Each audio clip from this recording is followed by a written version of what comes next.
Lemon Mahesh பிடிக்காதவங்களோடு பயணிப்பதை தவிர்த்து விட்டு நீங்கள் தொடருங்க அக்கா அப்படின்னு சொல்லி போடுறாரு. நன்றி.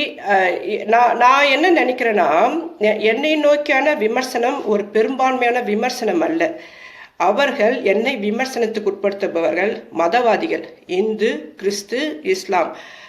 இதில் இஸ்லாமும் இந்தும் மிக தீவிரமாக என்னை குறித்து என்னுடைய பேரையே கேத்ரின் மாற்றி வச்சுருக்காங்க. இப்போ சமீப காலமாக பார்க்குற கேத்ரின் சொல்கிறானுவோ என்னென்னமோ. நான் இந்து மதத்தை விமர்சனாக்கா நான் ஒரு கிறிஸ்டினாக மாற்றிடுறாங்க. நான் கிறிஸ்டின் மதத்தை விமர்சனம் பண்ணாக்கா ஒரு இஸ்லாம் மதமாக மாற்றிட்டாங்க. நான் இஸ்லாம் மதத்தை விமர்சிக்கும் போது இஸ்லாம்காரங்க கிறிஸ்து மதமாக இந்து மதமாக மாற்றிடுறாங்க. இப்படி இவனுங்களுக்குள்ளே சிண்டு முடிச்சுக்கிட்டு இவனுங்க ஒரு கூட்டடியோடு இருந்துக்கிட்டு இவ்வளவு கேவலமாக ஒரு நபரை நோக்கி நம்ம விமர்சனத்தை முன்வைக்கணும் போது அந்த தனிப்பட்ட விமர்சனம் அது தனி நபர்வாதம் எப்போதும் அரசியல் களத்தில் வலுப்பெறாது.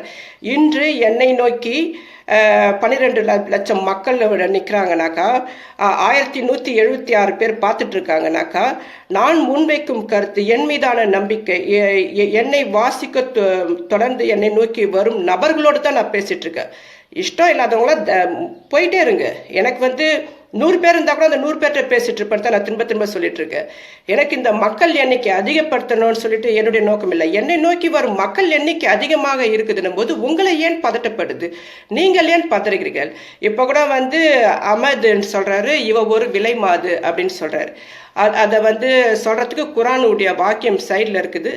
இவர் விலை மாதுன்னு சொல்றாரு. விலை மாதுன்னாக்கா பாத்தியா, உனக்கு என்ன பிரச்சனை? விலை மாதுன்னு உன் வீட்டு பொண்ணுலாம் பற்றி நீ அடுத்தவன் பொண்டாட்டிலாம் அடுத்தவன் பொம்பளைங்களாம் எல்லாம் விலை மாதுன்னா இருந்துட்டு போட்டோம், அப்படியே இருந்துட்டு போட்டோம். அதை உங்களுடைய பக்கத்தில் போட்டு நீங்கள் பேசிட்டு இருக்கீங்க. இங்கே இப்போ பேசாதீங்கன்னு சொல்கிறேன். நீங்கள் இப்போ சொல்கிறீங்களா, இப்போ சமீபத்தில் ஒரு சம்பவம் நடந்து, ஒரு எழுத்தாளர் அவர் அவங்க அந்த பெண் அவருடைய பக்கத்தில் துபாயிலேருந்து யாரோ ஒருத்தர் ரொம்ப ஆபாசமாக பேசினார் சொல்லிட்டு அவங்க நடவடிக்கை எடுத்திருக்காங்க. அந்த அவர் துபாயிலேருந்து திருத்தி விடப்பட்டிருக்காரு. அந்த முஸ்லீம்கள் பெண்களை மதியுங்கள், ரொம்ப மரியாதையாக ஒரு விவாதத்தை உருவாக்குங்கள் சொல்லி அந்த அரசாங்கம் அவருக்கு அட்வைஸ் பண்ணி நாட்டை விட்டு திருத்தி இருக்கு. இப்போ இந்த மாதிரி இஸ்லாம் லூசுங்களாம் பேசும்போது, இப்போ உங்ககிட்ட நான் பேசி முடிச்சிட்ட பிறகு நான் செய்ய போக வேண்டிய அடுத்த வேலைனாக்கா திரும்பவும் குரானை நோண்டி ஏதாவது ஒன்று எடுத்து போட்டு போயிட்டே இருப்பேன். என்னை எவ்வளவுக்கு எவ்வளவு சீன்றீங்களோ அவ்வளவுக்கு அந்த விவாதத்தை நான் அதிகப்படுத்துவேன். இதுதான் என்னுடைய குணம். இதை நீ புரிஞ்சிக்காம நீ திரும்ப பேசணும்னு வச்சுக்காம மௌன, நீ என்ன வேணாலும் பேச, நான் சேர்த்து செஞ்சுட்டு தான் இருப்பேன். சாதாரணமாக கொஸ்டின் போகுது, ஒரு நல்ல கொஸ்டின் எதுவும் இல்லை. சரி, இப்போ நான் என்ன பண்ணுறேன், இது வரைக்கும் ஆன்லைனில் பேசுறது போதும். நான் இப்போ என்ன பண்ணுறேன், இப்போ இன்னும் நிறையா கேள்விகள் கீழே வந்திருக்கு, எல்லாருக்கும் நான் பதில் கொடுக்குறேன். இப்போதைக்கு நம்ம இந்த விவாதத்தை முடிச்சுப்போம். அனைவருக்கும் நன்றி. நாம் ஒரு புரிதலோடு பயணிப்போம். நாம் மக்களுக்கான இடத்திலிருந்து பேசும் ஒரு இலக்கியத்தை முன்னிறுத்தும் நான் இந்த மக்களிடம் ஒரு அளவுக்கு மீறி என்னை திட்டுபவர்களிடம் எனக்கு கோபம் வர மாட்டேது. அவங்களுக்கு தெரிஞ்சது தான் அவங்களால அவ்வளோத்தானே பேச முடியுது அப்படின்ற அறிவை என்னுடைய பகுத்தறிவு எனக்கு கொடுக்குது.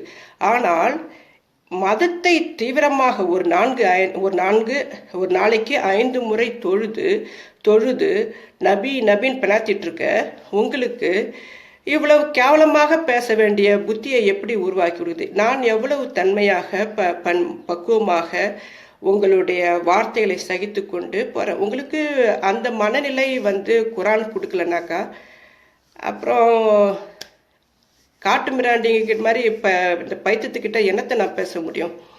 சரிங்களா? சரி, நான் இப்போ கீழே உங்களுடைய கமெண்ட்ஸ்க்கு பதில் பண்ணுறேன். இதுடன் பேசி போதும். அனைவருக்கும் சனி ஞாயிறு வீக்கெண்ட் வாழ்த்துக்கள். பார்ப்போம். நன்றி, பாய்.